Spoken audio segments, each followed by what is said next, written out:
parents, the child goes to the teacher who will guide that child. What do you mean by external moral authority? You use that expression a lot. Materialism has to do with when you are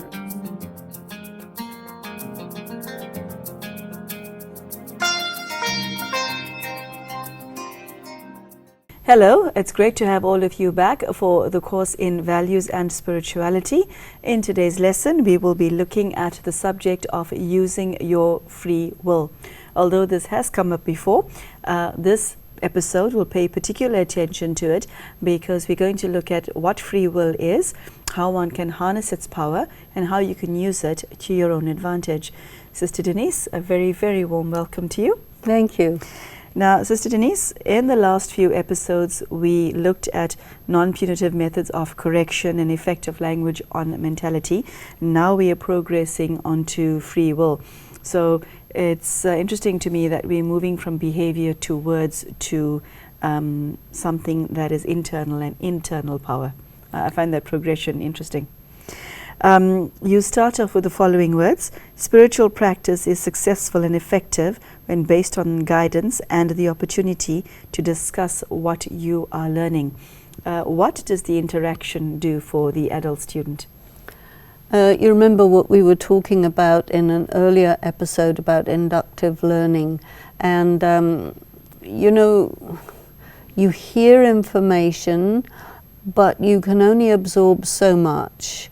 You understand it better when you start using it, and you also understand it better when you start discussing not only what you've learned, but also what's happened when you've used it, because sometimes you may think you've understood it, but when it comes to the practical application, you find yourself confused, and then you really need to discuss, now, what does this really mean? Because I think a lot of the time people are so used to being passive learners that they assume it's gone in. What does a passive learner mean? A passive learner is the conductive style of pedagogy where you're just sitting there and the teacher is saying something and you're doing your best not to be bored because you may not, see the relevance of it, and you're trying really hard to remember it for the purpose of speaking it back, but not for the purpose of using it.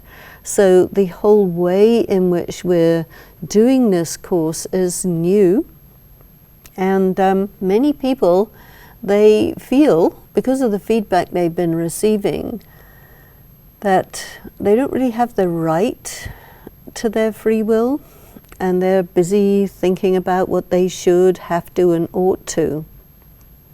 But you see, we are responsible and expect to be held accountable for what we do, which means that we decide what we do, and that is done using your will, and it has to be free. In a way, it's not that free because there are many constraints that we have to take into consideration, but we don't want to be under the constraint of just somebody wants us to be a certain way just because it's convenient for them.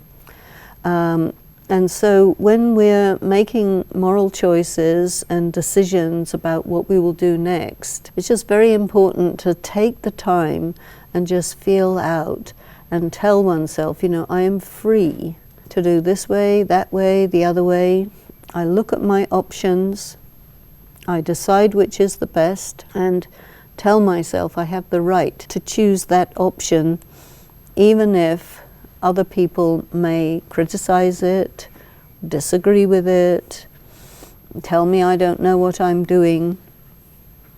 So cultivating your free will has a lot to do with really being yourself, for yourself, and it has a lot to do with self-respect.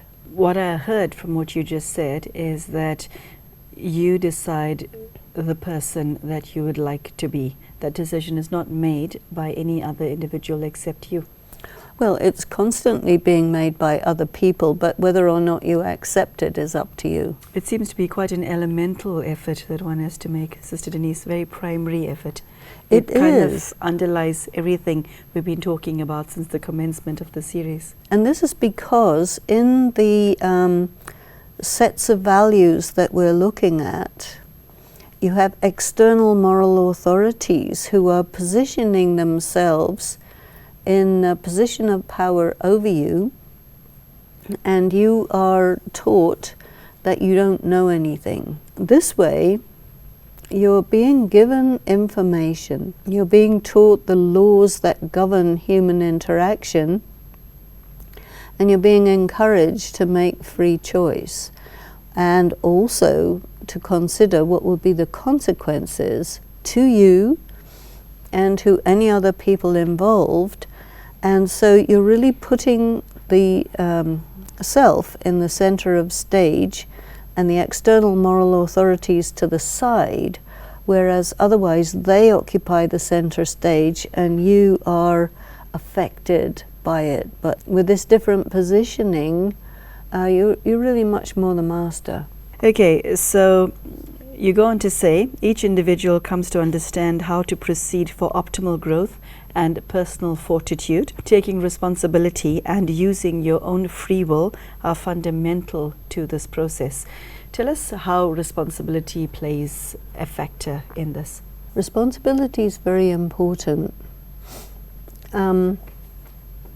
Many people, they lead their lives without thinking that they are responsible for what is happening to them, because the I looks at what can you blame for what's happening to you, especially when you start to build up your sense of self as a spiritual being, as a soul, and I, the soul, say what I say, do what I do, and I will get the consequences of that. That means that nobody else except me will get the results of what I do, and then also that what I do affects other people and that I will be accountable for that.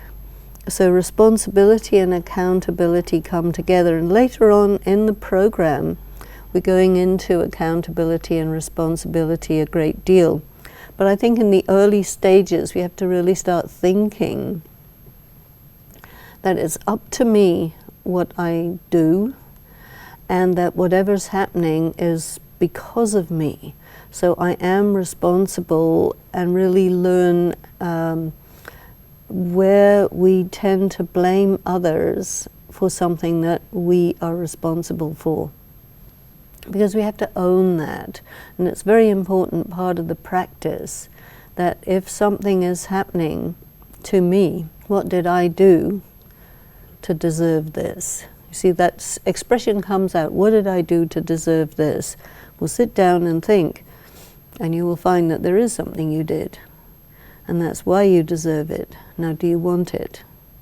If you don't want it, you have to take responsibility, take more responsibility for what you're doing, and then you will get what you deserve, in the sense that you choose to do actions which will have a positive response. In respect of what you just said, people find it very hard to understand that if something goes wrong in their lives, they deserved it. It feels like punishment.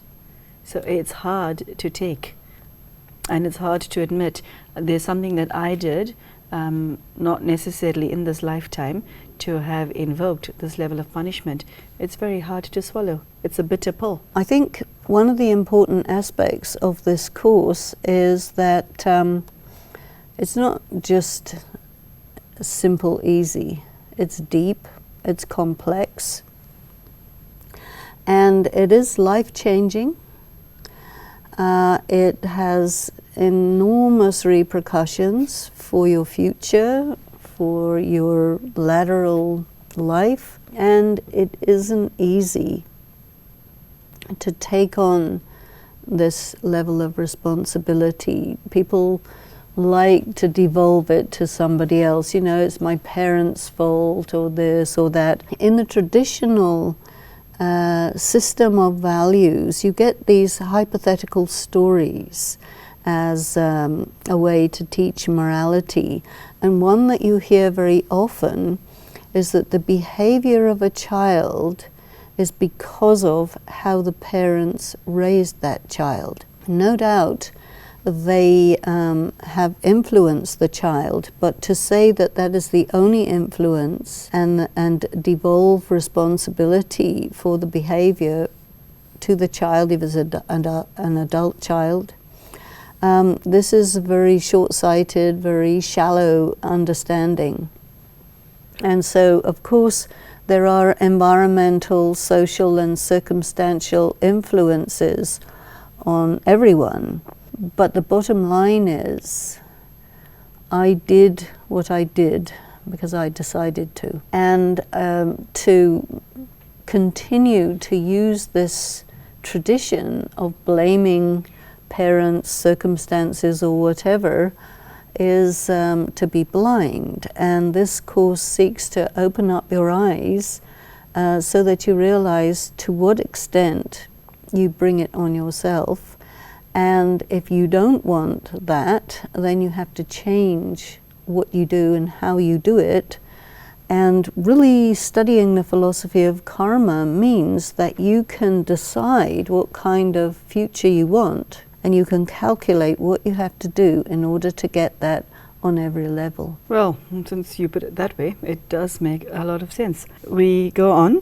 Meditation precipitates change and accelerates your spiritual growth. How does this happen? As you know, there are many levels of meditation, many forms of meditation, but at the simplest level, taking time to ponder on what you are learning, to meditate on that, it means that you're anyway becoming more sensitive to the fact that whatever I do, I'm responsible for it. You also become aware that you have more options than you think, because you sit down and quiet, you look at the bigger picture, you see what's there, you calm yourself from your emotions, and you say, okay, now what will I do? And you become proactive, you see.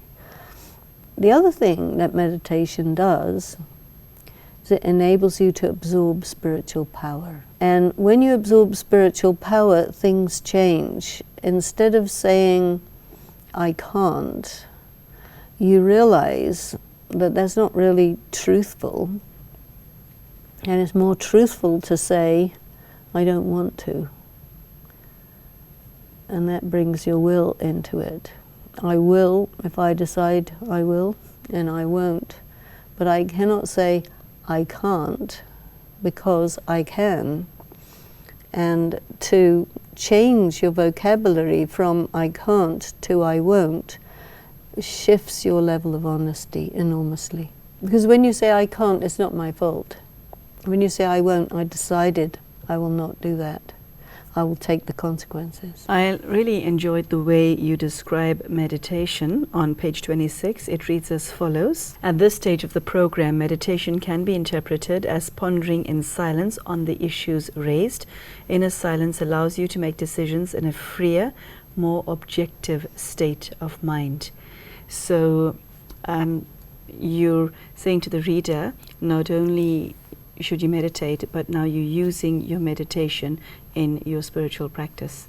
Definitely, and you're also using your meditation time to make dispassionate decisions, because it's quite well known that if you make a decision when you're in a state of emotional arousal, like fear or anger or whatever, it will be a bad decision. You need to be completely calm and dispassionate, and then make a decision taking into consideration all the matters in front of you. Sister Denise, the reality is that almost all of us are guilty of making decisions when we are emotional. We're all guilty of that, whether out of fear or actually more commonly out of anger. Well, then we take the consequences, which are always going to be bad. And so, is it more expensive to sit down and be quiet, or to accept the consequences of a bad decision? You decide. And put it in financial terms. It helps you to decide better. It doesn't take that much effort to say, okay, I'll make a decision after an hour. I'll calm myself down. And if I can't calm myself down in an hour, I'll make the decision tomorrow. You delay. Because when you delay, it gives you the time to come to a normal condition. And we have to program that into ourselves. We have this kind of belief that if we are faced with a decision to make, we have to make it right then and there. That is an erroneous belief. You do not, even if somebody's pressuring you to make that decision, and especially if someone's pressuring you, don't do it, because they know that you will make a wrong decision if they can get you to do it under pressure. Okay, I now would like to move on to another subject called higher consciousness. And you start off by saying, it becomes progressively clear that values and spirituality are interdependent and that they flourish best in the fertile ground of a higher consciousness. It can be called a spiritually awakened consciousness or soul consciousness, in contrast to materialistic consciousness or body consciousness. You've introduced us to this terminology before. Tell us why it is that you felt it important to bring it up again, having just covered the subject of free will. Well, as we go through the course, we're becoming aware that we do function on variable levels of consciousness, variable states of consciousness, and that it is within our capacity to choose what level of consciousness we need to operate on. And as we study consciousness more and more deeply, it becomes very clear that the higher the level of consciousness you operate on, the better the consequences are for you. So if you care about yourself, if you care about your loved ones, if you care about your life, then you would have to give importance to ensuring that the level of consciousness that you are on is as high as possible. Okay, so I need to ask you this at this juncture. What does it mean to practice soul consciousness? Do you use a specific phrase? I know you don't do mantras, but tell us how one gets oneself out of a state of ordinariness, which is the state in which most people function, to a state of higher consciousness. How do you make the ascent? The best way to do this is to stop yourself every so often and just ask yourself the question, at what level am I functioning right now? And give yourself an evaluation. The higher your consciousness, the less emotionally volatile you are, and the lower your consciousness, the more you're under the influence of emotions that are derived from sense perceptions or memories. So a lot of times a person will be immediately affected by a memory coming up. This happened, this person said this to me, and it'll throw you instantly into a state of anger or anxiety or irritation or something. And that's going to lower your consciousness. So then you have to calm yourself down and tell yourself some points of information which are going to neutralize that aroused state of consciousness and make yourself reach your basic ground of being, which is a state of peace. And you're going to really reinforce the idea that what I am is a spiritual being of light, and all of these events that happened, they are activities that take place. It's a drama, and there's actors, and behind those events there is me in a state of peace, and what I have to do is let go of what's gone in the past, bring myself to the present, establish myself in peace, look at the present situation and decide, okay, now what will I do? Now, people may say, oh, well, I don't have time for that. As you become a little more expert in this, it doesn't take that much time.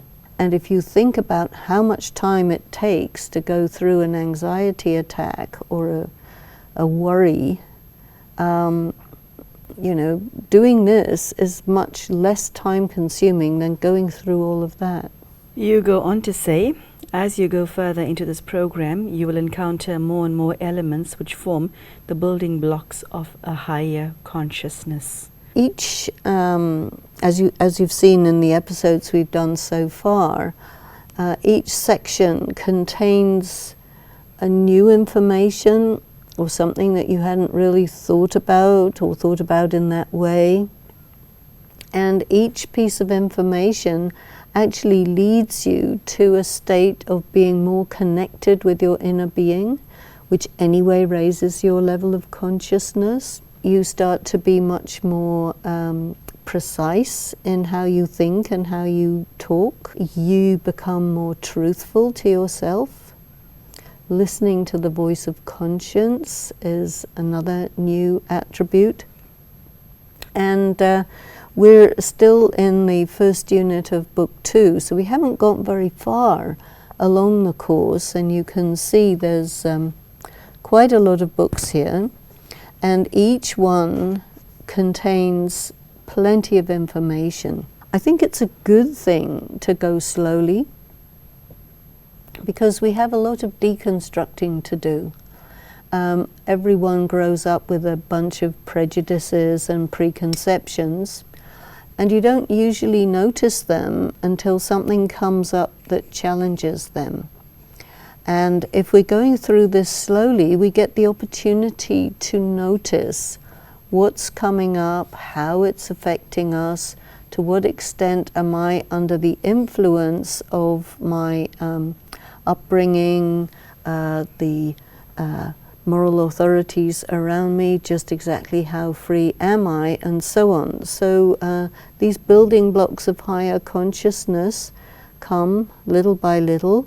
I think it's also a good idea to realize that this is lifelong learning.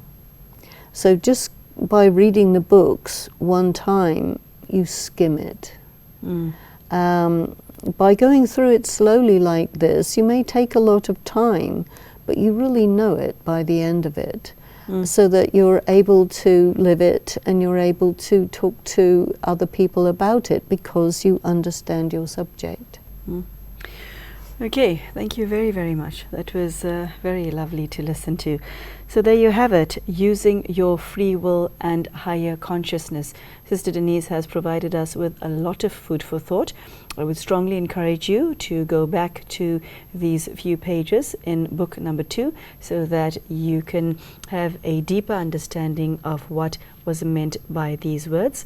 And I must say, I find whatever she says very spiritually attractive, and it's a state that I want to be in, and I would invite you to do the same. Thank you so much for joining us this half hour. Take care and goodbye.